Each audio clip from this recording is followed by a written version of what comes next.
Tendo o número legal, invocando a Deus pela grandeza da pátria e a paz entre os homens, dou por aberta a sessão. Convido o nobre vereador Zanata para fazer a leitura da ata da sessão anterior. Ata da primeira sessão ordinária em 18 de fevereiro de 2014. Presidência dos senhores vereadores Luiz Carlos Ramos, primeiro vice-presidente, Edson Zanata, Dr. Eduardo Moura e Paulo Messinas, todos a convite. Às 14 horas, com a presença dos senhores vereadores João Cabral, Dr. Eduardo Moura, Raymond, Eliseu Kesley, Jorginho da SOS, Dr. Carlos Eduardo, Elton Babu, Renato Cinco, Dr. Jorge Manaia, Carlos Caiado, Carlos Bolsonaro, Luiz Carlos Ramos, Rosa Fernandes, Tio Carlos, Tereza Berg e Paulo Pinheiro, 16. Assume a presidência o senhor vereador Luiz Carlos Ramos, primeiro vice-presidente, ocupa o lugar de secretário, o senhor vereador Carlos Bolsonaro a convite. Encerra-se a sessão às 16 horas e 19 minutos. Aprovada a ata, passa-se ao grande expediente. O primeiro orador inscrito é o senhor vereador Paulo Pinheiro, que dispõe de 10 minutos. Boa tarde, presidente, senhores vereadores, funcionários da casa. Estamos reiniciando aqui os nossos trabalhos aqui no plenário e eu queria manter o foco da nossa discussão quando terminamos o ano e agora reiniciando, porque os problemas que a cidade continua apresentando são muito grandes. Não vou discutir aqui hoje a questão do transporte, que já foi discutida ontem aqui pelo companheiro Eliomar Coelho. Todos estamos vendo a situação difícil que a cidade atravessa em relação aos transportes. Estamos vendo aí novamente um problema de paralisação dos professores devido à questão da carga horária. Mas eu queria tocar num assunto que é muito mais ligado a nós aqui da casa e temos a ver porque fomos os autores desse projeto. Foi com a votação feita aqui na casa que o projeto de lei orçamentária de 2014 foi votado. A lei orçamentária é uma lei originada do Poder Executivo, mas que é aprovada e discutida pelo menos por alguns vereadores da casa. Então, uma das grandes discussões da lei orçamentária, senhor presidente, é a questão que, reiteradamente, todos os anos aqui nessa casa, seja o atual governo, foi assim em todos os governos anteriores, tem sido assim, a questão da taxa de remanejamento. Quando se discute aqui a questão do remanejamento do orçamento, se costuma dizer que o orçamento acaba sendo uma peça de ficção científica. De qualquer maneira, sendo ou não, como se pensa uma peça de ficção científica, nós somos responsáveis por votá-lo aqui. Todos nós sabemos e conhecemos os problemas que a cidade enfrenta. A Prefeitura apresentou um aumento muito grande na sua receita, vem apresentando ano a ano um aumento na sua receita. E as áreas primordiais do orçamento, as áreas onde maior quantidade de recursos é colocada, são as áreas da educação e da saúde. E o que nos surpreendeu na semana passada, na primeira semana aí do mês de fevereiro? Nós tivemos uma longa discussão aqui sobre o orçamento da saúde. A Comissão de Finanças, Orçamento e Finanças, discutiu em audiências públicas. E os secretários, tanto de saúde quanto de outras áreas, vieram aqui e tiveram a oportunidade de dizer o que eles precisavam. Foram questionados. O que você acredita? O vereador Luiz Carlos, que é um antigo personagens dessa casa. Acredita-se que o que está sendo pedido é fruto de um planejamento e se acredita que é isso que aquela secretaria vai precisar para levar adiante a proposta do governo que aí está. E houve aqui o pedido de orçamento da saúde, como de outras áreas, que foi aprovado. E na época, eu me lembro que eu fiz duras críticas aqui na audiência pública, que o orçamento que estava sendo proposto para a saúde para 2014 era menor que o 2013. 2013 era de 4 bilhões e 600, e para 2014 o orçamento proposto foi de 4 bilhões e 350. Era menor. Na audiência pública que foi feita, com a presença estava presente o presidente da Comissão de Saúde, vereador Carlos Eduardo, foi feita a pergunta até por ele também ao secretário, por que o recurso da saúde seria menor, foi menor do que o outro. A explicação que o secretário deu é que esse ano o Ministério da Saúde iria repassar menos recursos. Vamos acreditar.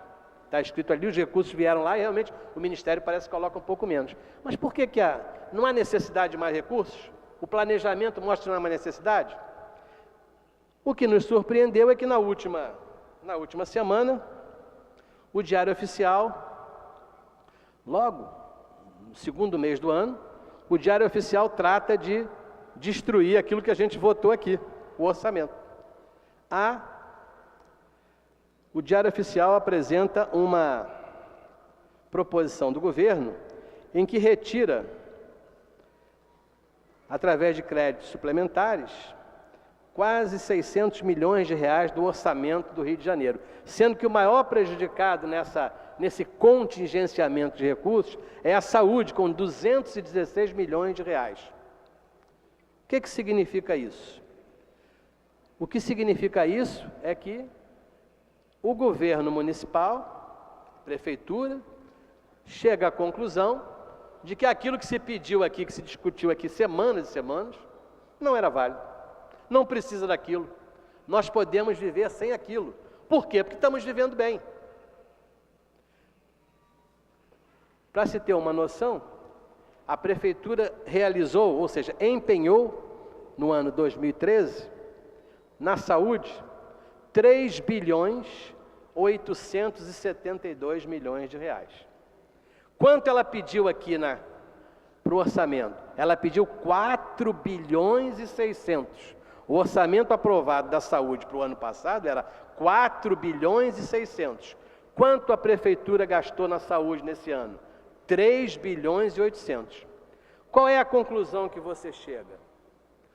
O planejamento está mal feito, isso foi só para enganar os vereadores, a saúde vai muito bem, não precisa de recursos. Nós temos que raciocinar dessa maneira. Por que será que se pede um valor e só se gasta aquele? O que a gente vai vendo na cidade? Como é que a gente pode ver isso?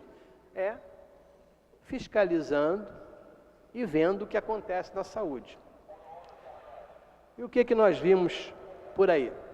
Estamos vendo que a situação, que os cortes são enormes em várias áreas da cidade. Por exemplo, o Hospital Souza Aguiar, que provavelmente não esteja bem de recursos financeiros, porque acaba de fechar a UTI pediátrica, sob o argumento de que lá precisa de obras, mas que na realidade está fechando porque não tem mais médico para trabalhar. O último que pediu demissão acabou com o esquema completo de plantões de lá. Como não pode, a prefeitura resolveu antecipar obras que estão para ser feitas ali há muitos anos. O Hospital Salgado Filho, o jornal o Globo apresentou matéria há poucos dias atrás, onde os pacientes estão deitados no chão, nas macas. Por quê? Leitos fechados, por quê? Porque não há recursos para a contratação de pessoal. Então há uma incoerência. A área econômica contingencia recursos da saúde, retira 216 milhões da saúde, e na ponta do sistema que se vê é a falta de recursos.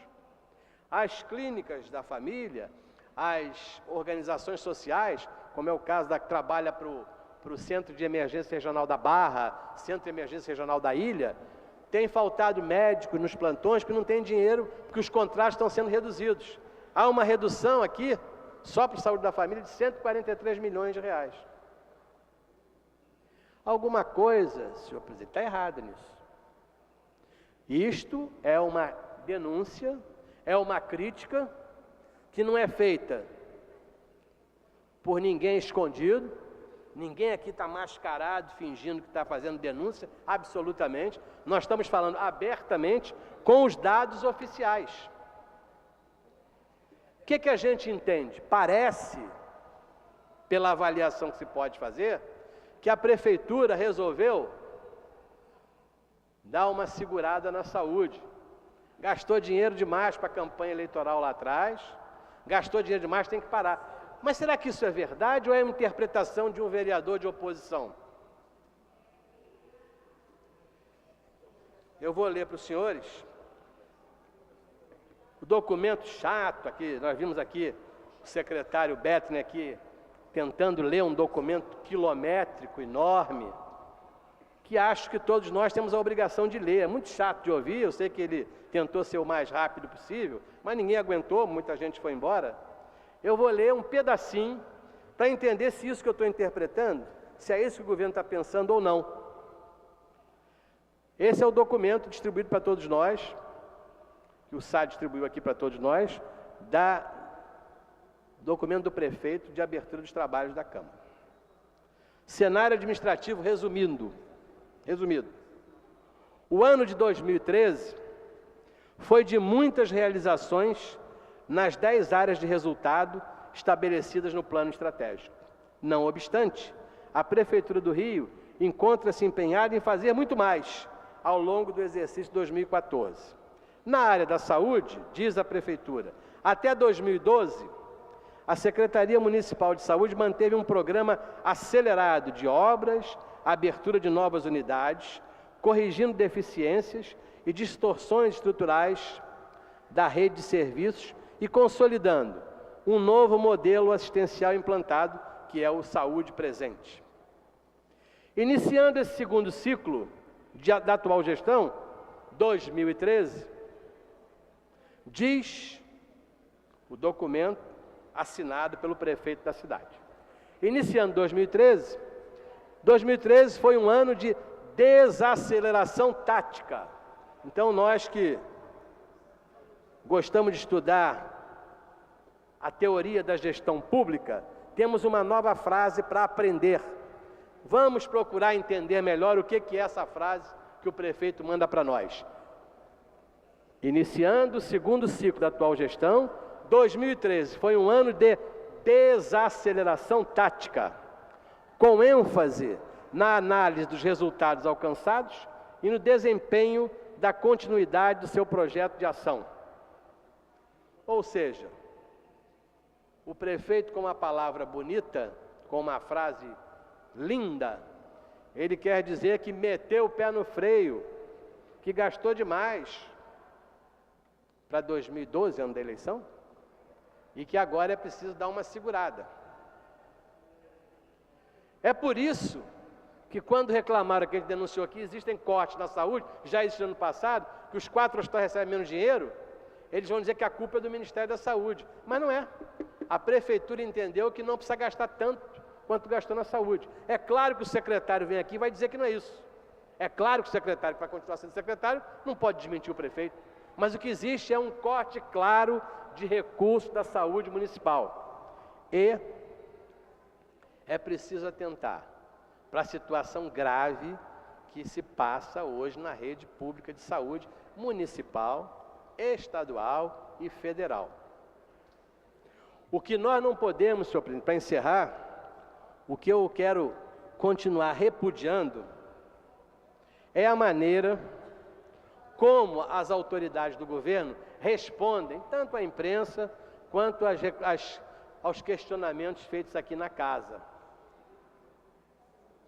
Nós podemos até parecer que não estamos prestando atenção, pode parecer até que o nível de inteligência dos gestores seja maior do que daqueles que não são gestores, mas há um limite na avaliação da irresponsabilidade de quem fala. Tentando responder ao corte dos recursos financeiros, ao jornal O Dia, matéria que eu pedi a permissão do presidente para que fosse publicada no Diário Oficial. Quero pedir autorização ao presidente. Senhor presidente, se eu puder autorizar que ela seja publicada, é uma matéria publicada domingo sobre o título Saúde tem um corte de 216 milhões. Aí vem a explicação da prefeitura sobre isso.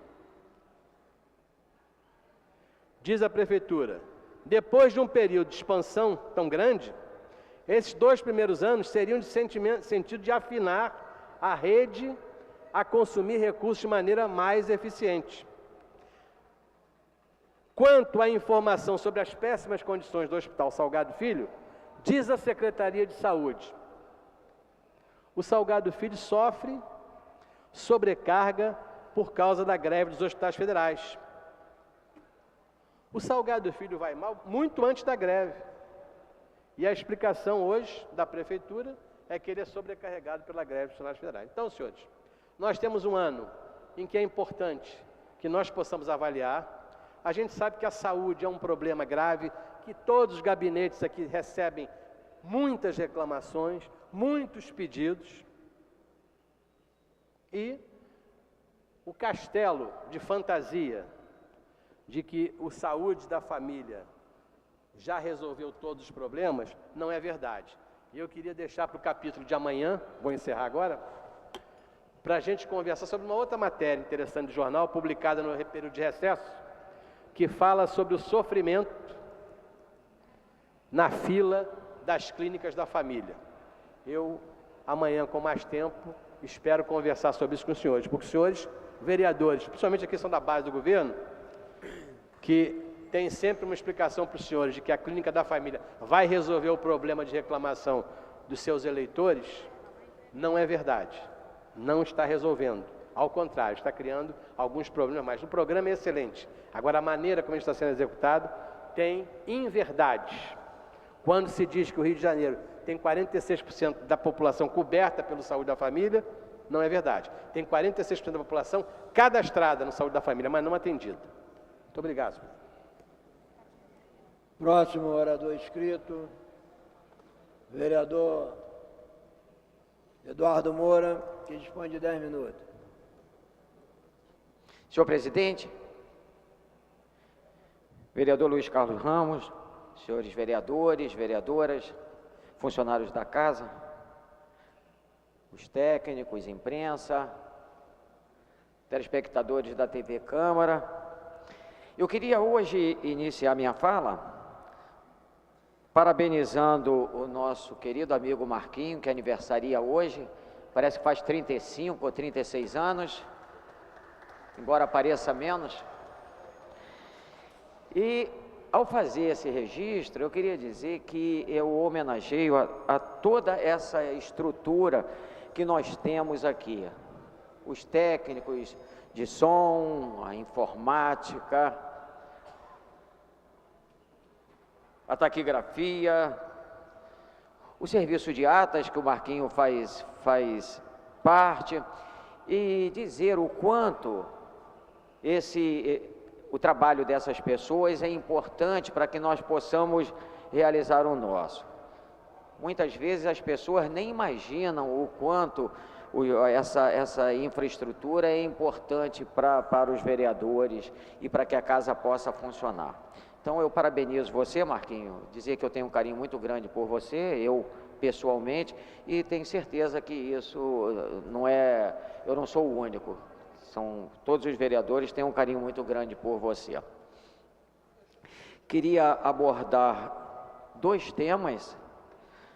Um que eu achei muito curioso: a prefeitura libera quase geral arte de rua no Rio, que saiu no jornal O Globo. Eles fazem uma reportagem muito interessante sobre isso. E a cidade dialoga com grafiteiros, que no Jornal do Comércio também uma reportagem que foi realizada hoje. É interessante que a primeira coisa que eu queria dizer em relação a essa reportagem, e que muitas pessoas desconhecem, é a diferença entre o grafiteiro e o pichador. E tem muita gente ainda que não sabe fazer essa distinção. Os grafiteiros são artistas. Os grafiteiros trazem cultura, os grafiteiros fazem com que a nossa cidade fique mais bonita, às vezes com trabalho, e na maioria das vezes com trabalho voluntário. Eu lembro que quando eu era diretor lá do PAN Coelho Neto, era um inferno, porque as paredes e os muros lá da unidade, uma unidade de saúde, o PAN Coelho Neto, viviam totalmente rabiscadas, com um aspecto horrível. Por mais que nós pintássemos aquelas paredes e os muros, nós tínhamos dificuldade, porque os pichadores iam lá e pichavam de novo, e o aspecto ficava muito ruim. E aquilo me incomodava profundamente. Eu, diretor na época. Então eu tive a ideia, nós fizemos no muro, no muro do PAN Coelho Neto, em algumas paredes, nós fizemos feito um quadro, e eu pedi para algumas pessoas que fazem grafite ali na região, que eles fizessem a sua obra de arte ali no muro e nas paredes do PAN. Curiosamente, e a partir daí eu sei que existe um respeito muito grande, o que eu acho até louvável, né? Eu sou tão crítico, mas em relação a isso eu tenho que colocar a palmatória. Existe um certo acordo tácito que onde tem grafite, o pichador não vai lá fazer a sua sujeirada, a sua imundície. Nunca mais eles picharam os muros e as paredes lá do PAN Coelho Neto. Eu achei isso interessante, ficou bonito, né? Porque, como eu já disse, eu considero o grafite obras de arte, e realmente a pessoa era muito competente. Quem fez, a equipe que trabalhou lá, não só o que eu conhecia, mas outros que realizaram o trabalho, e eu achei que foi ótimo, a ideia foi muito boa, muito bem recebida também pela comunidade, que viu como ficou bonito o muro lá do PAN Coelho Neto, que é uma unidade de saúde, como eu disse, e que ficou com essa beleza em função desse trabalho que eles realizaram. No Jornal do Comércio, diz: cidade dialoga com grafiteiros. O prefeito Eduardo Paes assinou ontem decreto que estabelece critérios para a prática de grafite na capital fluminense. Entre outras ações, o texto cria o Conselho Carioca do Grafite, instituição que vai atuar como um canal de articulação entre o poder público e representantes da manifestação cultural, estreitando o diálogo com os artistas. No decreto também ficam estabelecidas a criação de células de revitalização, espaços públicos com alto potencial turístico, que serão revitalizados com arte, o apoio à ferramenta Web Suite Arte Rio e a instituição do Dia do Grafite, que será celebrado em 27 de março e que passa a fazer parte do calendário oficial de datas e eventos da cidade. O texto foi elaborado pelo Eixo Rio em conjunto com grafiteiros cariocas. De acordo com o prefeito, o decreto é um ato oficial de reconhecimento dessa manifestação cultural e artística da cidade. Estamos falando de um processo voltado à mudança na cultura dos agentes públicos e da sociedade, uma vez que o decreto também estabelece critérios para a atuação dos órgãos municipais, como manutenção e limpeza dos bens públicos. Cada vez mais o grafite tem se tornado um fenômeno estético importante, e isso deve ser respeitado, disse Paes. É interessante isso, essa ideia que o prefeito teve, porque resgata um pouco da dignidade dessas pessoas. Às vezes, tem determinados fenômenos culturais que existem, não só no Rio de Janeiro, mas no Estado, no município, mas também no Estado e no Brasil, e que não há o respeito por parte das autoridades e colocam tudo no mesmo saco como se todos fossem ruins. E não é. Um outro exemplo, e que nós vemos com a frequência enorme, é o olhar de algumas autoridades em relação ao funk, por exemplo. As pessoas colocam todo mundo, não pode ter baile funk aqui. como se o baile funk não fosse também um fenômeno cultural importante e que as pessoas valorizam muito. Eu estou fazendo esse paralelo porque eu acho que ao ver noticiada essa questão dos grafiteiros, eu queria falar também em relação ao funk, que logicamente que, como outras atividades, tem aqueles que desenvolvem o seu trabalho mesmo dentro do funk ou mesmo dentro do grafite, que não são pessoas corretas, etc., mas a grande maioria são pessoas ordeiras, pessoas corretas, que querem se divertir, que tem aquilo como algo de cultura no nosso estado, no nosso município. Então é importante que isso seja colocado para que a gente possa fazer essa diferenciação entre uma coisa e outra. E aí entra uma outra notícia que eu tenho aqui, e que aí já não é uma notícia tão boa, né? Porque não é a primeira vez que eu ocupo essa tribuna para falar sobre isso. Dengue, mais da metade do estado do Rio em alerta. Não é possível, né, que nós ainda tenhamos pessoas com risco de morrer, pessoas com risco de morrer por causa da doença dengue. Não cabe na cabeça de ninguém. Isso aí vem desde do século passado, desde o século retrasado, que a gente ouve falar em dengue, a gente ouve falar em mosquito, e a gente continua vendo, senhor presidente, notícias como essa, que ainda tem muito mosquito da dengue, que tem muita doença dengue. E como é que pode? Eu acho que enquanto não se fizer um trabalho sério em relação a isso, não no verão, não no pré-verão, mas durante todo o ano a gente tem que ficar mostrando, e principalmente nas escolas, a importância de fazer a prevenção contra a infestação do mosquito da dengue. Porque a criança, o adolescente, quando ele chega em casa e ele faz com que o pai reflita sobre isso, o pai tome atitudes em relação a isso, eu tenho certeza que se isso for algo a ser feito durante todo o ano, eu tenho certeza que isso vai diminuir. Eu acho que o caminho, um dos caminhos, não é só esse, obviamente, mas um dos caminhos é esse, é fazer com que a escola seja esse veículo, as crianças sejam esse link entre a escola e os pais, para que eles possam efetivamente fazer com que nós tenhamos uma queda no número dessa doença. Aqui diz: infestação pelo mosquito fica acima do nível seguro em 40 de 65 cidades pesquisadas.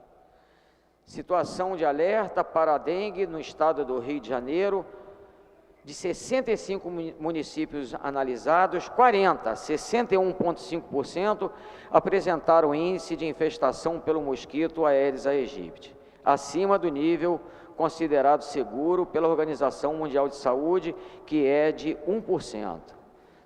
Ou seja, 10 imóveis com focos do inseto a cada 1.000. Isso é esse 1% que a reportagem diz e que nós sabemos. Em Macaé, o problema está mais grave. Há alto risco do surto da doença, com taxa de 4%. De acordo com a Secretaria Estadual de Saúde, 40 municípios estão em estágio de alerta, com taxas entre 1% e 3,9 pontos. Além de Macaé, registraram os maiores índices as cidades de Guaba Grande, Paraty e Miracema. Barris e caixas d'água estão entre os principais criadouros. Os dados são do último LIRA, levantamento do índice rápido para o Aedes aegypti, feito entre 5 e 11 de janeiro por prefeituras de 65 cidades. Destas, 24 têm taxas abaixo de 1%. Eu acho que não é milagre que essas que estão com os índices abaixo, inclusive o município do Rio de Janeiro, que está acima de 1%, mas pouco acima de 1%, não é possível que isso seja por acaso. Então eu acho que aquelas que estão com índices muito altos, elas estão com índices muito altos porque não fizeram o dever de casa. Quem faz o dever de casa, quem faz um trabalho de prevenção, com certeza, essas pessoas e esses municípios, eles têm uma resposta positiva em relação à prevenção que é feita. Então, aqui diz, houve melhora em relação ao mesmo período de 2013. Em janeiro do ano passado, 2 municípios estavam em alto risco e 46 em estágio de alerta. Quer dizer, essas coisas não me dão alento. Essa redução em 20 para 18, 20 para 16 municípios, não me dá alento. Eu acho que o trabalho tem que ser feito no Estado, um trabalho global que dê resposta. As prefeituras têm que ter uma preocupação em relação ao Aedes aegypti. Mário Ribeiro, que é assessor técnico da Subsecretaria de Vigilância de Saúde da Secretaria, comemora a melhora. Infelizmente, eu ouso discordar, né, porque eu não consigo comemorar, né, que haja uma redução tão pequena. Eu gostaria que nós tivéssemos uma resposta melhor. Mesmo com a melhora, é preciso intensificar as ações. Cerca de 80% dos focos do mosquito estão dentro dos domicílios, por isso a população deve ajudar. Segundo Mário, Itaperuna e Mendes são as 2 cidades com maior índice de transmissão por 100 mil habitantes. Então aqui, eu gostaria de aproveitar esses momentos que me restam e dizer, mais uma vez, que prevenir é a melhor solução. Então, caixas d'água, mesmo que esteja devidamente coberta, é preciso observar se a tampa tem buracos ou rachaduras. Com tampa mais orifício, o local acaba sendo melhor para o mosquito, já que ele prefere ambientes escuros no momento em que vai colocar os ovos. As plantas, o tradicional pratinho, abolir esses pratinhos, lixo acumulado, pneus e garrafas, as calhas e os pequenos focos. Olha, não se iludam, ele não é fraco não, o Aedes aegypti não é fraco não. Se o ovo ficar ali, num canto da casa, ficar 10 dias, 20 dias, 50 dias, 100 dias, e tiver condições propícias, ele vai eclodir e vai fazer com que haja mosquito ali naquela região. E ele voa longe também. Então não fica pensando, eu faço a minha parte. Isso é um trabalho que não tem que ser um trabalho comunitário, tem que ser um trabalho comum, tem que ser um trabalho de todas as pessoas. Porque o mosquito voa longe, ele sai dali e vai na casa do vizinho, do outro vizinho, e acaba que vai adoecer às vezes quem não tem nada com isso. Muito obrigado, senhor presidente. Próximo orador inscrito é o vereador Jefferson Moura, que dispõe de 10 minutos. Boa tarde, senhor presidente. Boa tarde, servidores, servidoras, vereadores, vereadoras. Na segunda-feira nós fizemos um forte debate nessa tribuna sobre a importância da defesa da democracia na cidade do Rio de Janeiro, no Brasil, sobre a importância da luta contra aqueles que resgatam, aqueles que fazem um discurso da defesa do Estado Democrático de Direito e querem resgatar as tristes páginas viradas de uma história que não nos pertence mais, que acalentam saudades da ditadura.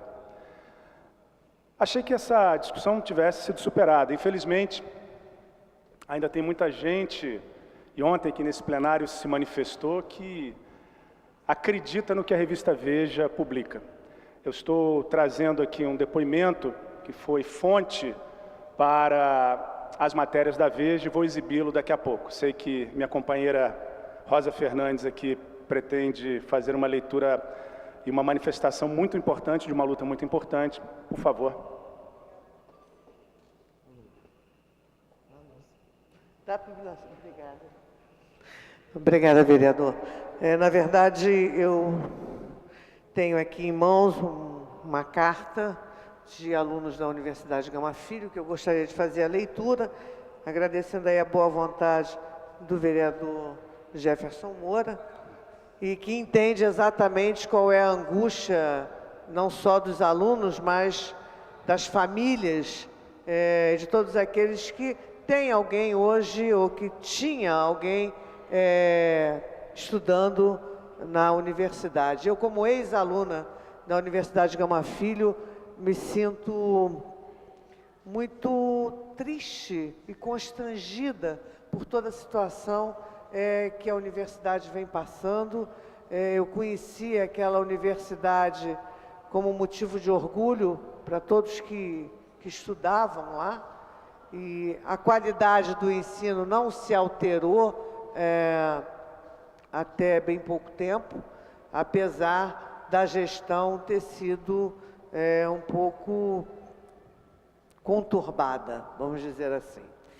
E aí a carta diz o seguinte: prezados vereadores, nós, estudantes da Universidade Gama Filho e do Centro Universitário da cidade, solicitamos vossa ajuda neste momento calamitoso para a educação de nosso município.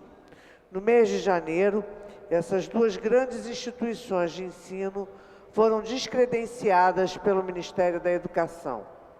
Nossa postura continua sendo contra esse descredenciamento, pois todos nós temos a perder com tal atitude. Os 2.500 trabalhadores das duas instituições ficarão desempregados. Teremos em nosso município menos vagas para o ensino superior, sendo que somente 7% dos jovens brasileiros têm acesso a este nível de escolaridade.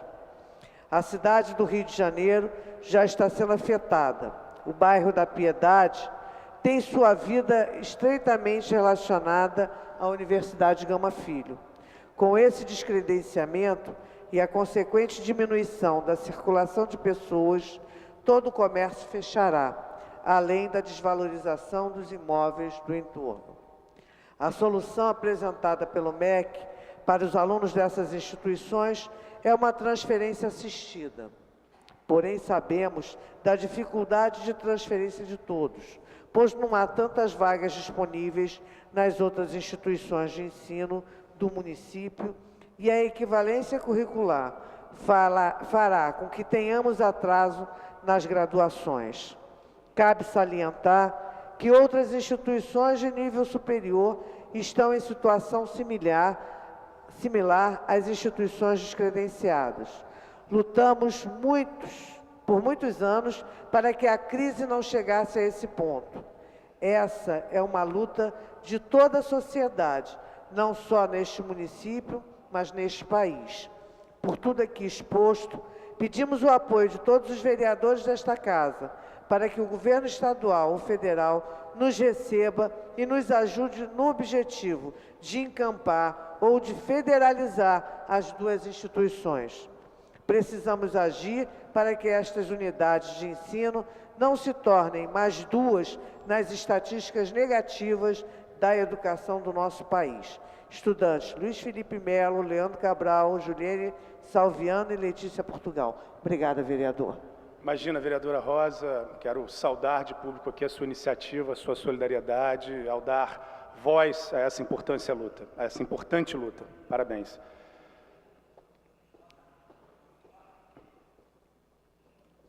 Ontem muito se falou nesse plenário. Acusações foram feitas com base na publicação da revista Veja. Se falou em CPI, em Conselho de Ética. Eu entendo que hoje no Brasil tem dois tipos de pessoas que leem a revista Veja e acreditam no que a revista Veja publica. Dois tipos de pessoas. Ou ingênuos, de alma pura, que leem e acreditam no que está escrito. E pessoas absolutamente mal intencionadas, servicéfalos do sistema, lacaios dos podres poderes. Tenho certeza que os que nesse plenário ontem usaram as matérias da Veja para me atacar são ingênuos de alma pura. O acusador, ouvido pela revista Veja, vai nos dar um pequeno depoimento. Por favor, pode colocar o vídeo.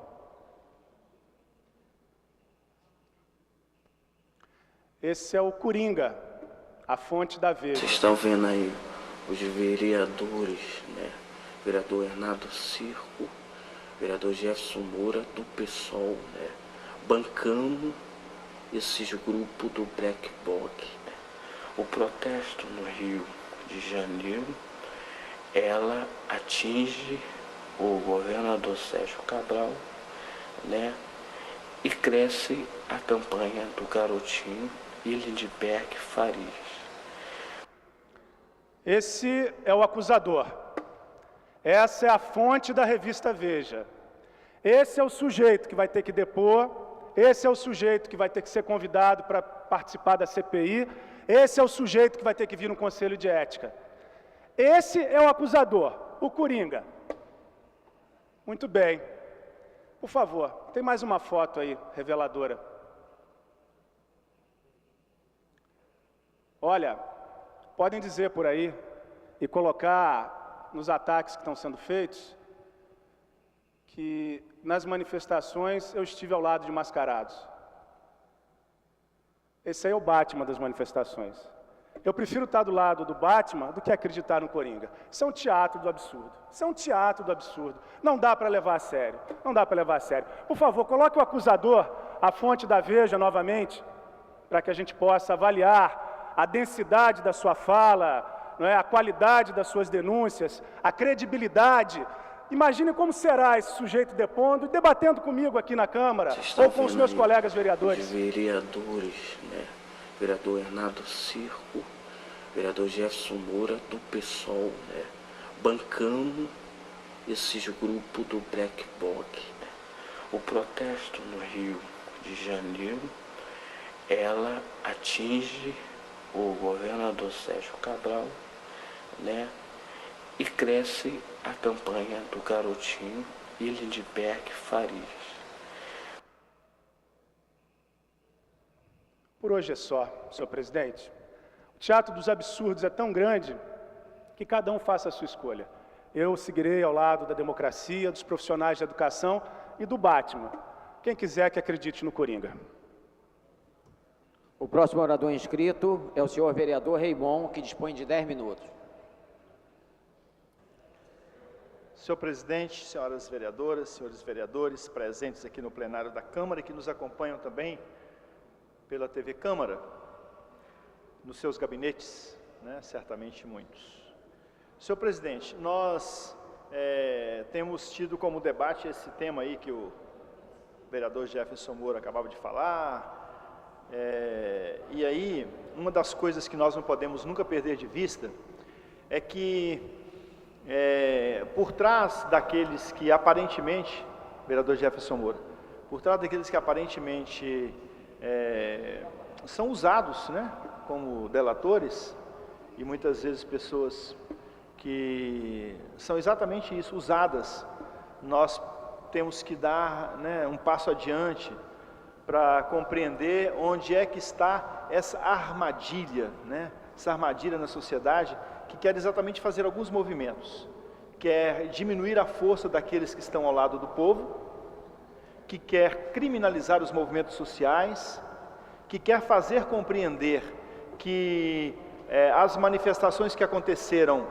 de junho para cá são manifestações todas elas condenáveis e não conseguem simplesmente compreender que o clamor das ruas tem que ajudar a democracia e tem ajudado a democracia. Ontem nós ouvimos aqui, naquele horário de 20 para as 4 até as 4 horas, o professor Austin. O professor Austin falou, e dentre as muitas coisas que ele falou, e assim, respeitosamente à pessoa do professor Austin, mas que falava um pouco do combinado do PMDB com o PT, que se de fato tiverem 2 palanques aqui, nós já havíamos combinado, o grupo do Pisciani, o meu grupo político, que é o grupo do Pisciani, né, o meu grupo político, que é o grupo do Pisciani, que discutiu e que disse que não tolerariam 2 palanques no Rio de Janeiro. No meu entendimento, o que a gente tem que entender é que existiram momentos anteriores ao momento pré-eleitoral de 2014, em que quem rompe é o PMDB. Lembrar, por exemplo, em 2008, quando o deputado estadual Alessandro Molon era pré-candidato à Prefeitura do Rio de Janeiro e desembarcaram da candidatura dele no final do mês de junho, o apoio do PMDB. Todo mundo se lembra que o prefeito Eduardo Paes, a candidatura dele se deu inclusive quase, há alguns que dizem até atrasada, segundo os prazos do TRE. Então eu acho que nós estamos vivendo num momento, um ano eleitoral, né? E estamos no momento pré-eleitoral, em que o debate vai se acirrar, o debate vai crescer, o debate vai acontecer, e todo mundo parece que colocou os espinhos para fora e quer, na verdade, se defender. Quando, na verdade, quando os espinhos são colocados para fora, a gente não se defende, a gente se machuca mutuamente. A política é um espaço que nós temos que trabalhar nele, um espaço para estabelecer as relações, não da tolerância, mas do respeito. Quando nós vemos a acusação desse rapaz que o vereador Jefferson Moura faz, e que é na verdade aquele que a Veja usa para fazer a acusação àqueles que supostamente, conforme diz a Veja, estavam financiando manifestações violentas, o que não é verdade, no fundo, tira de nós e faz um contraponto com a sociedade que, às vezes, mal esclarecida, não consegue compreender que aqueles e aquelas que estavam ao lado do povo para manifestar legitimamente, aqueles e aquelas continuaremos. Continuaremos porque as manifestações são saudáveis. Continuaremos porque a discussão da sociedade tem que se dar. Outro dia, um vereador que não me lembro qual disse, aquela bomba que chegou, que foi ao Santiago, aquele rojão poderia ter ido em mim. Poderia ter ido a muito poucos vereadores, porque são muito poucos os vereadores que estão nas ruas. Tem que ser claro. E é a opção do vereador. É a opção do vereador estar na rua ou não. Não tem problema. Oi, Austin. É a opção do vereador. Fazer uma discussão com a sociedade ali cara a cara, peito a peito, frente a frente, aceitando as críticas da sociedade ou não. A política não pode se encastelar. O político que se encastela e que vira as costas para o povo e volta de 4 em 4 anos, oxalá chegue o dia em que o povo também vira as costas para ele de 4 em 4 anos. Então esse entendimento da política nós não podemos perder de vista. Uma política que entra dentro de uma redoma, o político que entra dentro de uma redoma e que acha que ali a proteção lhe está garantida, está redondamente enganado. As manifestações de junho para cá são manifestações que cada um de nós compreende onde é que estavam os excessos, e nenhum de nós é favorável aos excessos, mas cada um de nós também sabe avaliar os excessos do Estado. Eu elencava aqui ontem, dentre muitas violências desses últimos dias, a violência policial contra moradores de rua na cidade do Rio de Janeiro na última sexta-feira, dia 14, aqui na Praça Tiradentes, no Largo da Carioca, onde homens debilitados, mal conseguiam andar, mas eram empurrados e socados pela polícia militar na Praça Tiradentes. É assim que a gente está vivendo. Então a política ou se presta a discutir os processos de construção cidadã da sociedade, ou então a política perdeu a sua vez. Vamos amarrar o saco e jogar fora. Como eu não acredito nisso, como eu acredito que há uma política sendo feita, como eu acredito que o povo tem acordado, como eu acredito que as pessoas têm pedido e têm exigido que sejam respeitadas, como eu acredito que a política se faz na comunhão com o povo que nos elege, o povo que nós representamos, eu acho que nós estamos caminhando para frente, não caminhando para trás.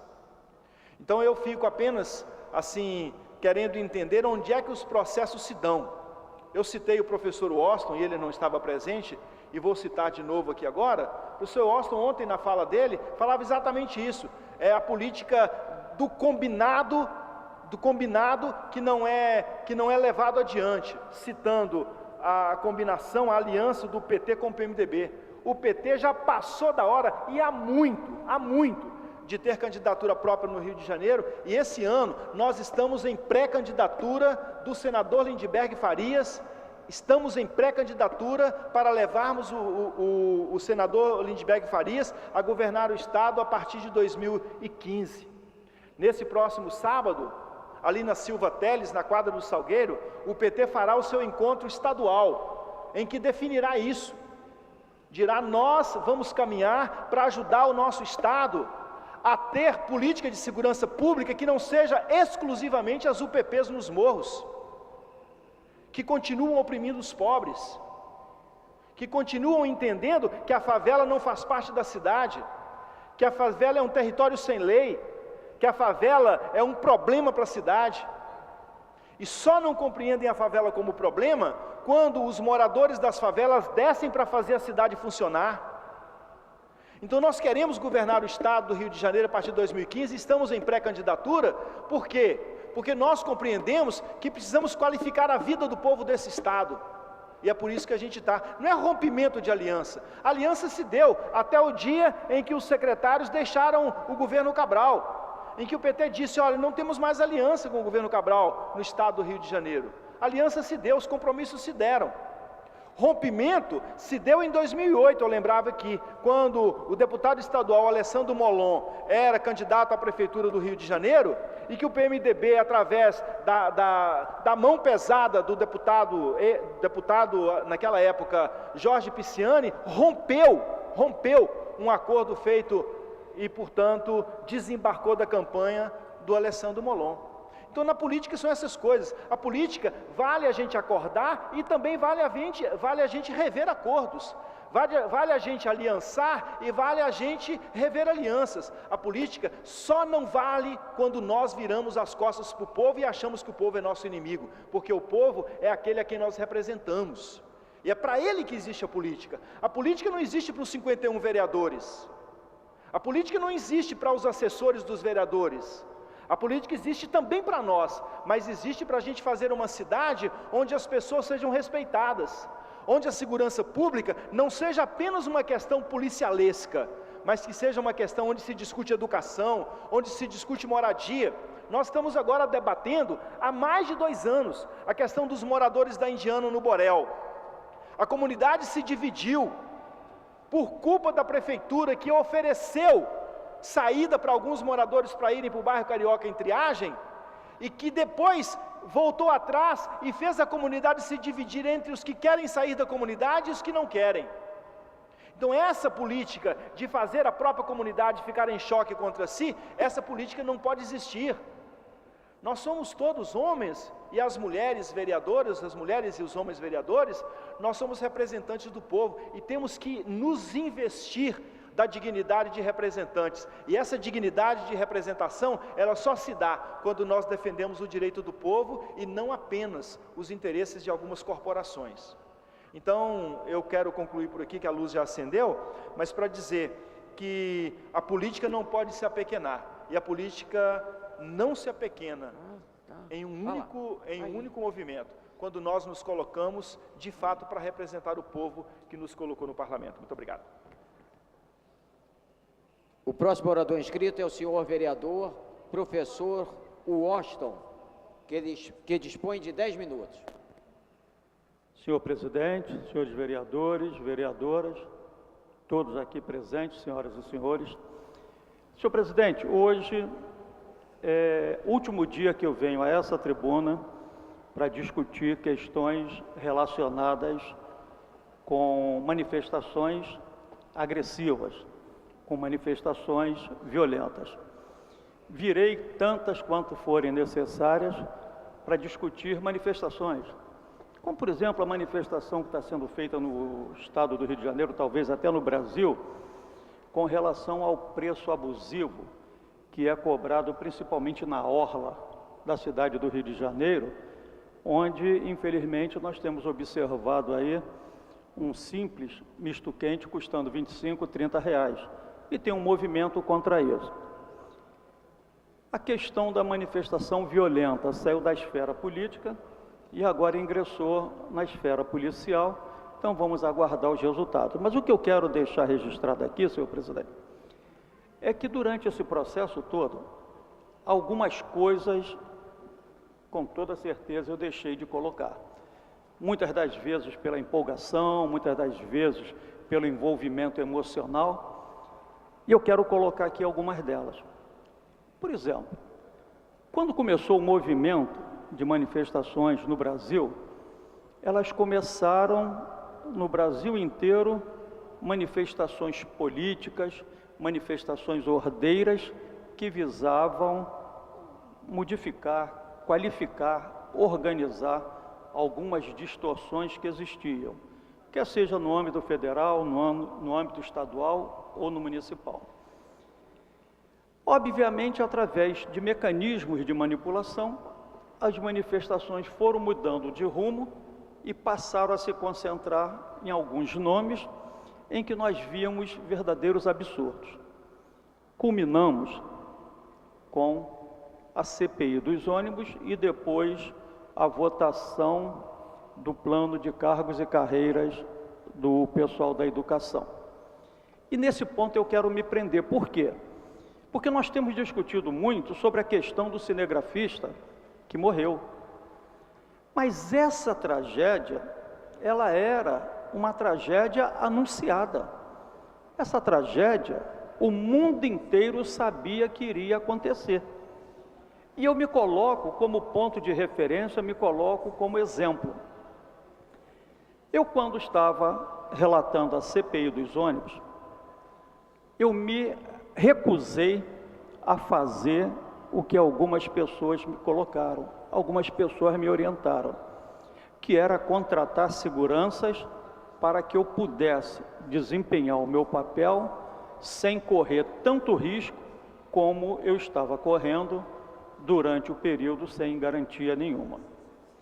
E alguns amigos diziam o seguinte: Washington, você tem 64 anos, não é mais uma criança, você já é um senhor.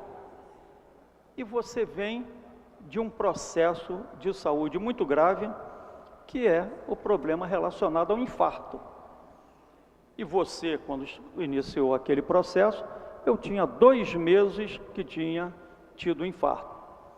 E eu entendia, senhor presidente, naquele momento, que era extremamente vexatório. O cara que vive 64 anos de idade, o cara que se forma, o cara que vai ser professor e passa a vida dele inteira dentro de uma sala de aula trabalhando a educação. Ele não tem nem o direito, mas não tem mesmo, de ao final da vida, já na velhice, fugir, se acovardar e muito menos mudar os seus hábitos de vida e seus hábitos educacionais. Então eu me recusei a ter segurança, como me recuso até hoje, e vivo da mesma forma que vivo há 64 anos de idade. Na verdade, aquelas manifestações violentas, elas estavam exatamente em desacordo com a minha cabeça, estava em desacordo com a minha consciência, estava em desacordo com aquilo que eu prego e pregarei a vida inteira para os meus filhos e para os meus netos. E assim eu fiz. Quando tivemos uma audiência nesta casa, a polícia estava lá fora para dar garantias aos vereadores. E montaram um esquema estratégico para a saída desta casa, que consistia em subir numa escada tal, passar não sei onde, passava por cima de um telhado, descia lá por trás dos manifestantes que não nos veriam. E eu simplesmente, com alguns vereadores, um que estava junto comigo era o vereador Marcelo Queiroz, que teve a oportunidade, teve a felicidade de receber um telefonema do seu pai, que pediu para esperar, que o pai queria falar um negócio com ele, e aí ele não saiu comigo. E eu resolvi fazer o que a minha consciência e a consciência de um cidadão honrado que preza pela decência, pela honestidade e pela melhoria da qualidade dessa nossa população. Eu resolvi sair pela porta da frente. Saí pela porta da frente, fui cercado, fui agredido. E nem por isso, quem quiser pode ver, estão aí as imagens que podem mostrar, e nem por isso mudei meu comportamento, não me alterei, fiquei com o ovo nas costas com a maior tranquilidade, porque eu sabia que não tinha me acovardado e que tinha cumprido uma parte do papel que Deus reservou para mim durante a minha vida, que é o papel de educar. Isso posto, senhores vereadores, eu coloco uma outra situação. Como é que nós podemos, a partir de agora, passar o resto da vida discutindo uma situação que, infelizmente, é uma situação que já fugiu do nosso controle? Eu tive a oportunidade ontem de fazer uma declaração. Acho que a minha declaração foi extremamente abrangente e hoje os jornais noticiaram uma parte, a parte que se referia àquilo que era de interesse de ser colocado. O meu interesse não é sair na imprensa, eu não tenho esse interesse, até porque eu sou oriundo de um bairro muito humilde, onde eu nasci, me criei os meus filhos, e eu não tenho esse tipo de preocupação.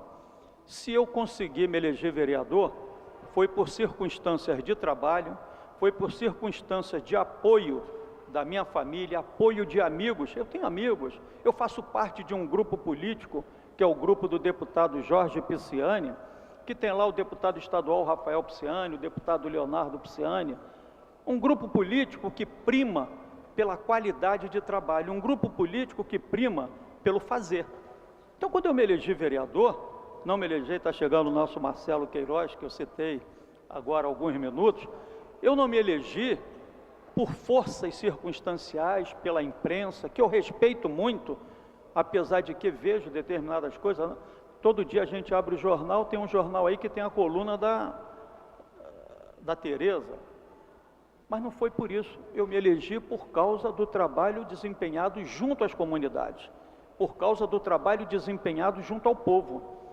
Não há ninguém que possa dizer o seguinte: o Washington um dia fará uso de questões de manifestações. A única coisa que me deixa magoado, não sei se nessa altura da vida ainda tenho o direito de ficar magoado com alguma coisa, é que muitos políticos aqui vieram e não tiveram o mínimo discernimento de pensar pelo menos o seguinte: está na hora de amenizarmos os ânimos, está na hora de passarmos para uma política realmente, uma política de postura, uma política de decência, uma política de defesa da população, porque alguns vereadores já estão correndo risco de vida. O dia que eu recebi o ovo, poderia ter sido uma pedra. O dia que eu recebi o ovo, eu recebi o ovo porque o rapaz estava com o ovo na mochila, se não tivesse, jogaria uma pedra. Agora, quisera o destino que eu, ao longo desse meu período, ao longo dessa minha trajetória, tivesse a felicidade de ver hoje, atualmente, uma pesquisa do Datafolha que mostra que cerca de 95% da população do Brasil é contra essas atividades violentas. 95%. Isso significa dizer que enquanto nós estávamos aqui, fincando uma trincheira de combate, de resistência a esse tipo de manifestação, muitas vezes a população não era nem informada, que o que chegava à população muitas vezes era completamente diferente. Tivemos a oportunidade de aqui, neste plenário, assistirmos uma militante de um partido jogar um sapato em cima de nós, e ali em cima tinham 5 manifestantes. 5. E a imprensa em peso focalizada naqueles 5 manifestantes, porque naquele momento os 5 manifestantes eram mais importantes do que qualquer coisa. Quiseram o destino que esses erros fossem corrigidos, esses erros fossem observados, e hoje, eu com muito orgulho, mas muito orgulho mesmo, venho a essa tribuna e digo, eu, assim como os vereadores, a maioria dos vereadores desta casa, foram os baluartes da resistência. Fomos nós que passamos pelo dissabor de ver esta casa invadida e uma dita professora ali da frente insuflando os manifestantes, gritando palavras de ordens e falando muitos palavrões. Dizem até que naquela mesa ali tivemos uma cena lastimável, até de defecação, não sei, ali em cima da mesa ou alguma parte aqui do plenário. Então isso eu quero colocar, porque essa não foi a minha trajetória de vida. E esses 95% da população que repudiam essa violência fazem com que eu saia daqui desta casa, de certa forma consagrado, de certa forma orgulhoso e com certeza consciente do dever cumprido. Porque desde o primeiro momento, eu reverenciando aquilo que eu fiz durante toda a minha vida, afinal de contas, são mais de 40 anos dentro de uma sala de aula, eu só aprendi a fazer isso. Qualquer um pode dizer assim, olha, eu não gosto do Osto politicamente, mas como professor, modéstia à parte, eu sempre fui o máximo de mim, e com toda certeza, bem acima da média. Para isso, é só procurarmos ex-alunos, ex-companheiros de profissão, porque o que eu aprendi na minha vida foi educar. E eu não consegui, até hoje, digerir, apesar de ter aceito e de ter me convencido. A ovada que eu ganhei, quero pedir a Deus que sirva de exemplos e que esses garotos que vieram fazer as manifestações violentas, porque eram induzidos e não sabiam muitas das vezes o que estavam fazendo, aprendam. Na vida, o que vale é o que você transmite de bom. Na vida, o que vale é o que você aprende. E só vale a pena se você aprender e conseguir transmitir para outras gerações. Então, não tenho dúvida nenhuma, dou por encerrado esse assunto, mas tenho convicção de que hoje a população sabe, e o professor Washington não é aquele que defende o que foi colocado no jornal, não. Eu defendo a integridade, a honradez e, acima de tudo, aquilo que possamos fazer, porque eu já estou em final de carreira. Vereadora Verônica, não fique rindo não, porque eu vou achar que Vossa Excelência está concordando. Eu estou falando, mas eu quero que os meus amigos digam, não, ainda está muito novo. Eu já estou em final de carreira. Com certeza no final da vida. Mas eu não quero que os meus netos passem pelo dissabor, nem eu passe pelo dissabor, apesar de ter ficado muito feliz da vida, quando eu cheguei em casa, encontrei os meus 2 netos mais velhos, com bolinhas de isopor brancas, me esperando chegar para cair em cima de mim, com bolas de isopor, fingindo que era ovo. Ali, a minha angústia terminou, porque pelo menos a minha família tinha entendido, ou pelo menos pensado, que o fato não tinha sido tão grave como poderia ter. Então, quero deixar registrado mais uma vez, senhor presidente, pedindo desculpas por me alongar no tempo, dizer o seguinte: para mim, o que ficou dessa experiência foi a satisfação de saber que o velho professor passou a vida inteira ensinando e continua. E tenho certeza que esses jovens, quando chegarem à minha idade, haverão de estar ocupando cargos importantes na sociedade, tanto do Rio de Janeiro, do Estado ou desse país, e eles tenham na cabeça deles aquele pensamento: caramba, um dia eu joguei ovo em quem não merecia.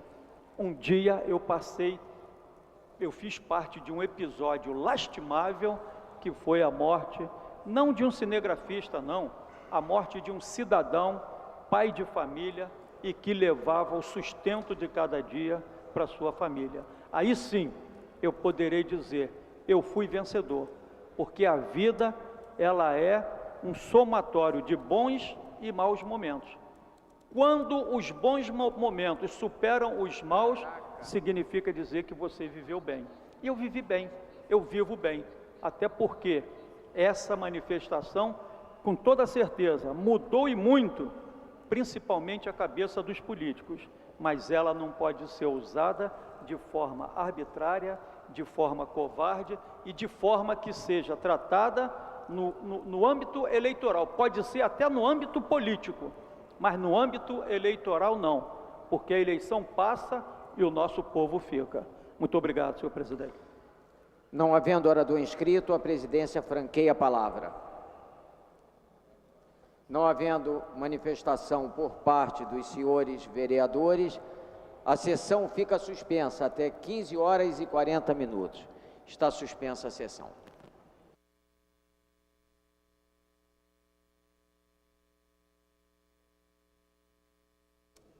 Está reaberta a sessão. Terminada a primeira parte do grande expediente, passa-se a segunda parte. O orador inscrito é o senhor vereador Paulo Messina, que dispõe de 20 minutos. Vereador Messina, vamos aqui, ainda que esse plenário merecesse ser mais pujante diante da sua fala, por favor, o senhor fale à vontade nos próximos 20 minutos. Muito obrigado a Vossa Excelência pelas palavras. Bom, boa tarde a todos. Eu, anteontem, fiz uma fala da tribuna e eu pedi muita atenção, porque é um assunto extremamente delicado e de fácil interpretação errada, né? Então eu pedi bastante atenção quando eu defendi os 3 pontos principais de sugestão para se resolver o caso urgente da falta de pessoal nas unidades de educação infantil. Primeiro, relembrando, era o concurso, que é o que resolve definitivamente, novos concursos. Segundo, a opção para todos os professores de educação infantil, a ida a 40 horas. E o terceiro, e aí neste ponto eu pedi bastante atenção, inclusive parei a fala e falei bastante atenção, é o paliativo em que eu defendo temporariamente, porque um concurso não se faz da noite para o dia, demora algum tempo para acontecer, para a contratação de temporários. E aí existe uma empresa que presta serviço, inclusive me posicionei claramente contrário à terceirização. Isso está no discurso de ontem, quem entra no site da Câmara, ou quem pegar o vídeo pela TV Câmara, ou quem for no meu Facebook, está lá o vídeo, está muito claro isso. Apesar disso, existiram alguns erros de interpretação e eu quero voltar a falar sobre esse ponto específico da contratação de terceirizados. Hoje mesmo, por exemplo, eu vi algumas mensagens no grupo de auxiliares de creche contratadas que estavam questionando isso. Mas por que não se falou de efetivação dos contratados? Isso é uma coisa importante para esclarecer a eles e é uma coisa importante esclarecer a todos os colegas. Vamos partir de uma cronologia que começa em 2008. Em 2008, a Prefeitura faz erradamente um concurso para agente auxiliar de creche só de nível fundamental.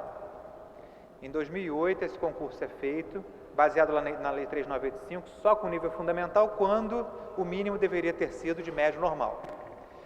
O concurso tem 40.000 aprovados para 4.500 vagas. Bom, chamam 4.500, e depois teve um aumento para 7 mil e poucos vagas no total, mas ainda assim o banco gigantesco fica ainda na reserva. Bom, depois disso, o concurso ia vencer em 2010, que era um concurso de 2 anos, e o sindicato entra com uma ação na justiça contra a prefeitura porque existiam terceirizados no lugar, trabalhando como recreadoras, no lugar que seriam para ocupar o banco. E esse processo é de 2010, portanto, antes da expiração do concurso.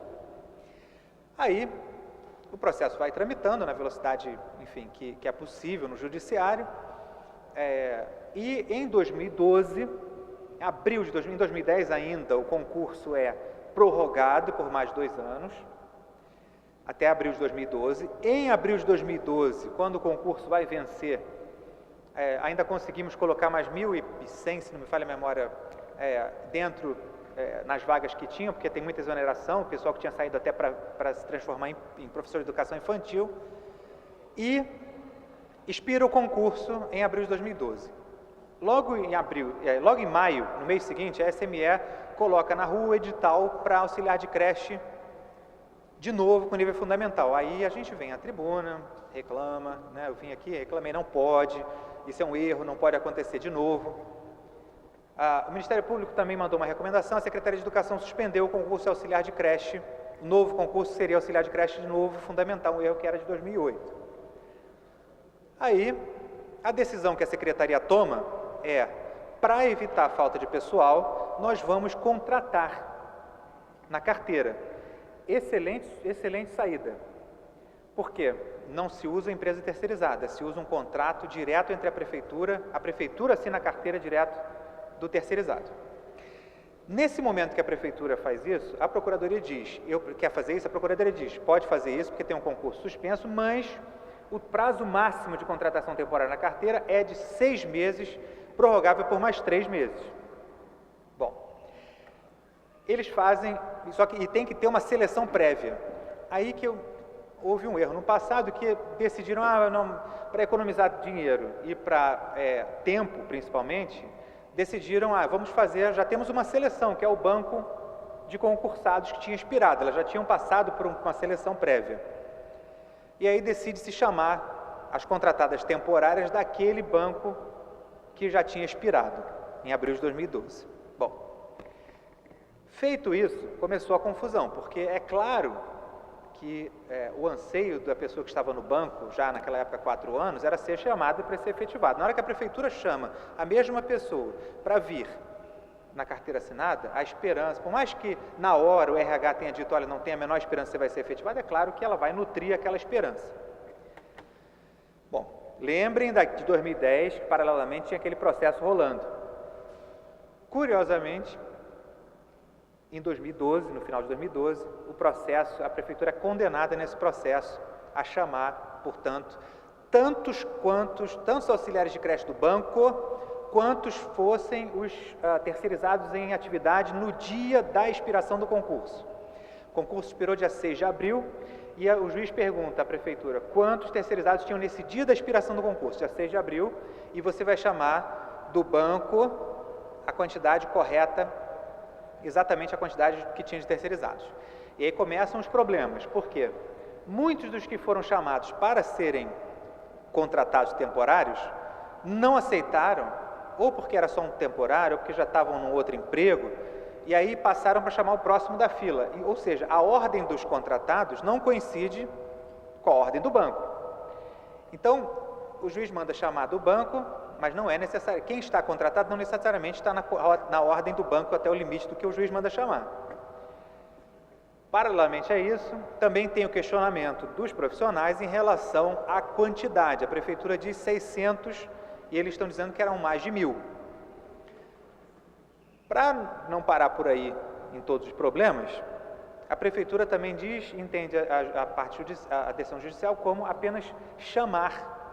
Ou seja, se chamar 600 e 300 não tomarem posse porque não passaram o período da biometria ou por qualquer motivo, ele não chama novos 300, só chama 600 certinhos. Bom, em 2013, janeiro de 2013, a gente levou um grupo, eu levei um grupo até a prefeitura, Leandro, Kelly, Rita, enfim, lideranças desse grupo, para saber da prefeitura qual seria a sinalização, e ali o subsecretário Paulo Figueiredo, corretamente, disse a eles o seguinte: seria de má índole da prefeitura recorrer, porque a gente já perdeu, ia só protelar, então a gente não vai fazer esse trabalho de protelar, se é o justo nós vamos chamar. E estabeleceu esse quantitativo que foi levantado na época de 600. Bom, agora saiu uma nova decisão do juiz quanto ao quantitativo. Ela manda chamar um quantitativo bem maior em relação àquele que a prefeitura tinha originalmente falado. Volto a dizer, por que então que eu não defendi a chamada dos auxiliares de creche do banco como solução? Porque a ordem judicial já está posta. A ordem judicial já está colocada e a prefeitura já decidiu não recorrer, então cumpre-se. Só que esses 1000 e poucos a serem chamados, eles não vão nem de perto resolver a falta gigantesca de profissionais na educação infantil. Não resolve. Precisa-se chamar muito mais. E aí vem a dúvida deles. Por que então não chamar os outros do banco? E a resposta é muito simples. Por mais que nós do Legislativo pudéssemos querer, por mais que a própria Prefeitura pudesse querer, o concurso expirou em abril de 2012. Não é absolutamente possível para o Executivo, não é absolutamente possível sequer para o Legislativo sugerir a chamada de profissionais concursados de um banco que já expirou. Então não pode ser feito. O banco expirou em abril de 2012. A única esperança de quem ainda espera ser chamado nesse contexto é a decisão judicial, porque só o judiciário pode obrigar a prefeitura a nomear. Nem a prefeitura querendo. O banco já venceu. O banco já está vencido.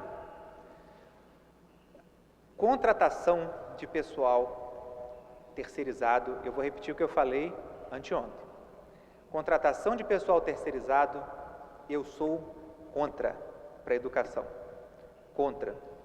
Não, principalmente o pessoal terceirizado que não tem a qualificação mínima legal para atuar na educação infantil, que é o caso que estamos falando, que é o mínimo de médio normal. Quando a gente fala da contratação, da chamada desses profissionais que estavam no banco de auxiliar de creche, temos que lembrar que esse banco, originalmente, é um banco que foi concursado com nível fundamental.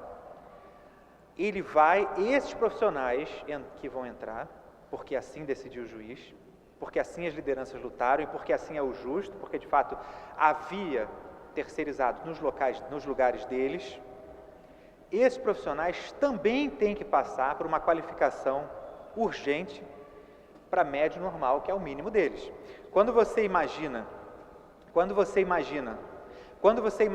que esses profissionais estavam na posição em que estavam do banco, ou seja, ainda não estavam na frente porque não tinham sido chamados até 12 de abril, você vai imaginar que, obviamente não todos, mas a maior parte ainda não tinham o título mínimo para a educação infantil. Então é absolutamente fundamental que eles tenham a qualificação logo da sua entrada. Uma parte, vereador Jefferson Moura. Obrigado. Oi? Um, dois. Obrigado, vereador. Eu ouvi atentamente a sua fala, especificamente em relação à questão da terceirização. Eu queria explicitamente ver se eu compreendi a sua posição, porque, obviamente, nós tivemos divergências em várias questões, debatemos isso sempre de maneira explícita aqui, mas eu tenho combatido muito e criticado muito a perspectiva da terceirização, em especial na educação. Se eu compreendi, o senhor se manifestou publicamente contrário à perspectiva da terceirização na educação. Eu gostaria de pautar isso, se a minha compreensão está correta, até porque, a despeito de divergências na política, acho que aquilo que possibilita a unidade numa luta positiva para a categoria, da minha parte, eu pretendo ampliá-la e pretendo trabalhá-la conjuntamente com o maior número possível de vereadores. Então, eu levanto essa questão, se o senhor puder pautá-la, eu agradeço. Claro. Vereador Jefferson Moura, eu não tenho absolutamente nenhuma simpatia pelos discursos de esquerda Assim como eu também não tenho absolutamente nenhuma simpatia pelos discursos de direita. Eu sou liberal. É uma outra ideologia. Eu sou contra a terceirização, contra a contratação de terceirizados, de pessoal terceirizado para que se faça trabalho de professor ou de profissional da educação na educação. Sim, sim. Mas que isso não sirva de ideologia geral, porque não sou nem de esquerda como Vossa Excelência nem de direita como o vereador Carlos Bolsonaro, por exemplo. Eu sou liberal, minha ideologia, acho que Vossa Excelência conhece qual é. Eu não simpatizo, nem posso simpatizar como defensor da educação com terceirização de pessoal na área de educação. Zero. Zero.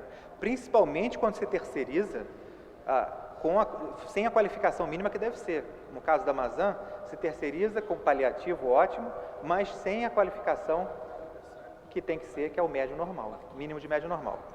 Voltando para concluir, senhora presidente, são alguns pontos que têm que ficar claros. A prefeitura, corretamente, já disse que não ia recorrer, porque de fato havia terceirizados nos lugares, decisão judicial estava posta. Então que se chamem essas pessoas, e que se faça curso, treinamento para nivelamento dessas pessoas todas com médio normal.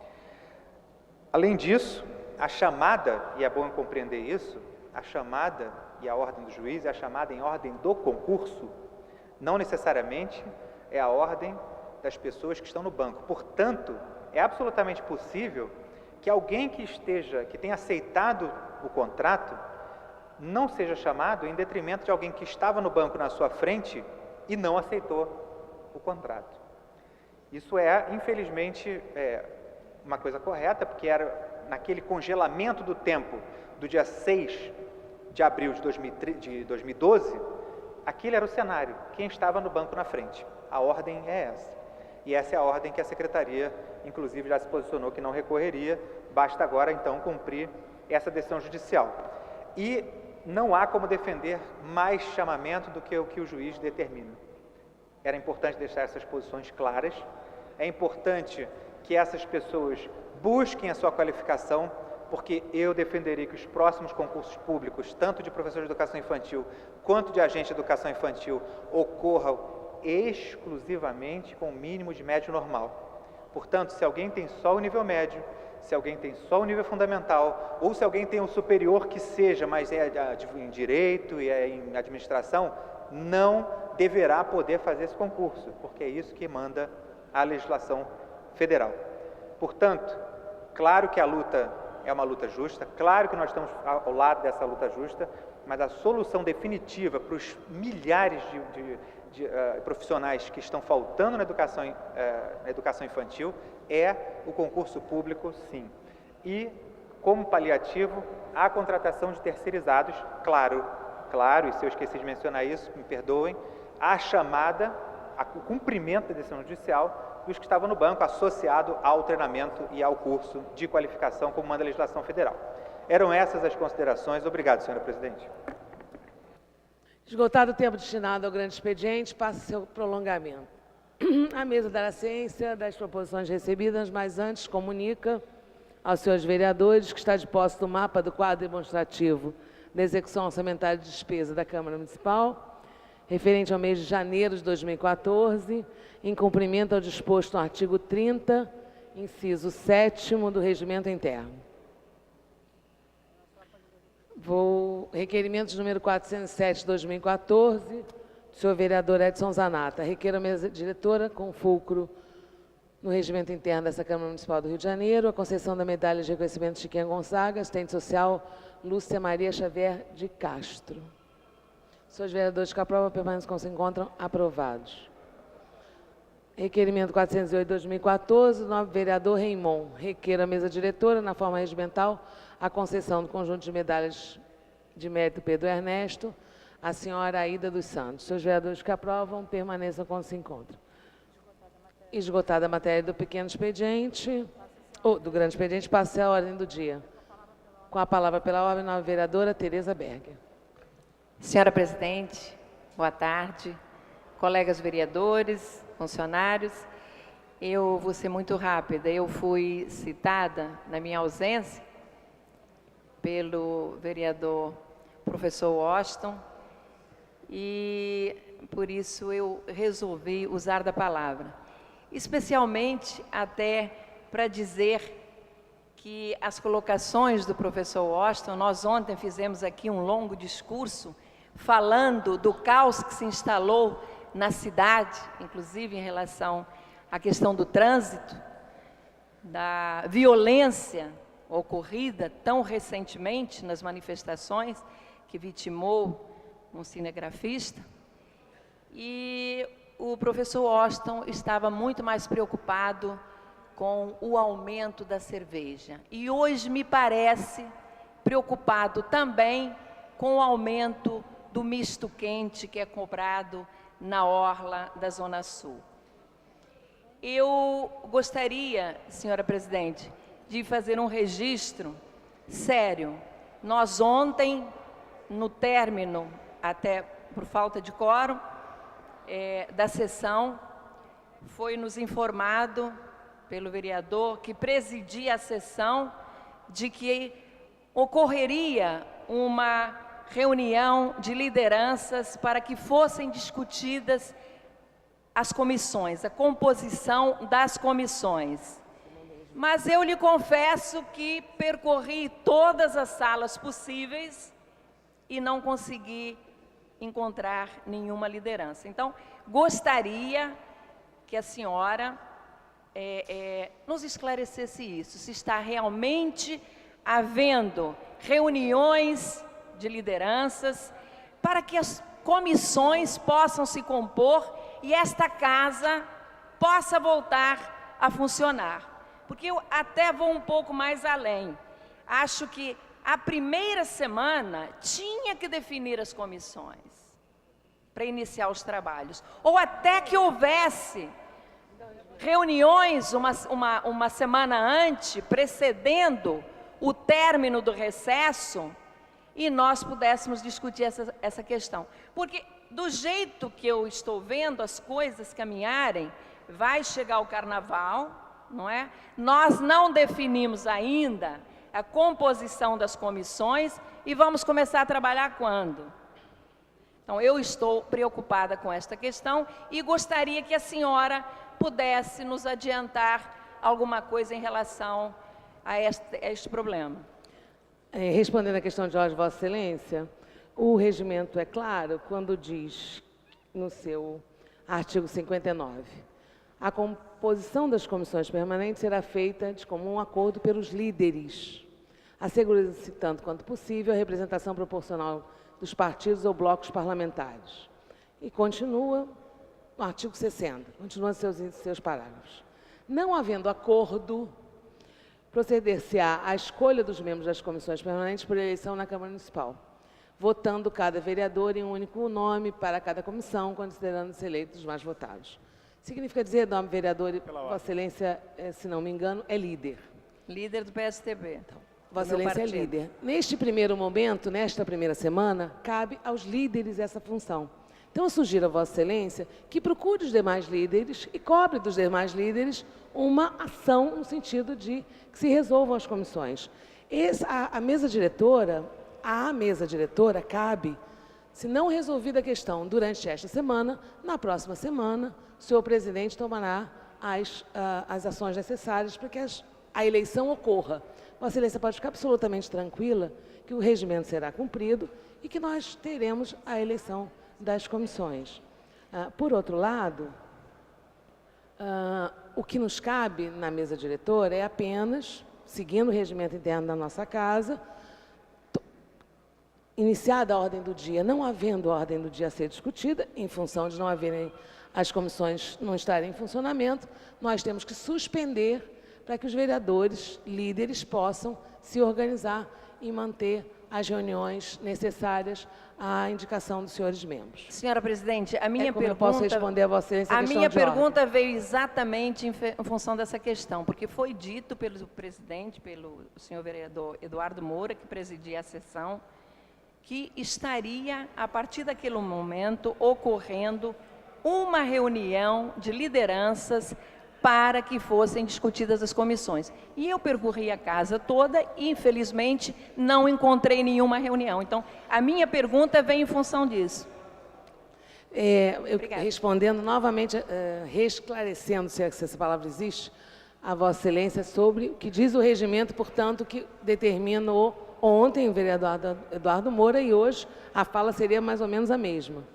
Na verdade, a mesa diretora, quem estiver presidindo, qualquer um de nós que estiver presidindo a sessão, obrigatoriamente pelo regimento, ele tem que suspender a sessão para que os senhores membros, os senhores líderes, se organizem e montem as reuniões. Não cabe à mesa diretora, e muito menos ao presidente Jorge Felipe, ao presidente Eduardo Moura, ou à vereadora Laura Carneiro, ou quem estivesse presidindo no momento, essa designação. As reuniões se dão pelas lideranças e não pela mesa diretora. Então, eu sugiro a Vossa Excelência... Então, essa condução é feita pelas lideranças. Nobre vereadora, só completar minha frase. Na primeira semana, a condução é feita pelas lideranças. Eu peço a Vossa Excelência, como líder, que convoque os demais líderes. Né? Aqui, eu não sei se o vereador Paulo, acho que não é líder, mas o vereador Eleomar é líder. Temos aqui... temos outros líderes aqui presentes, para que vocês possam se organizar, convocando assim. Respondida a questão de ordem de Vossa Excelência, passo então a ordem do dia. Não havendo ordem do dia Obrigada, Vossa Excelência. Não havendo ordem do dia a ser votada, a sessão fica suspensa por 10 minutos para que os senhores líderes possam se organizar a fim de que tenhamos as indicações dos senhores membros partidários às comissões da Câmara Municipal do Rio de Janeiro. Está suspensa a sessão.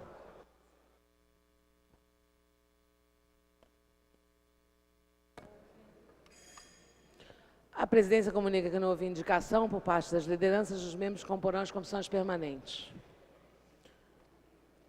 Passamos ao expediente final.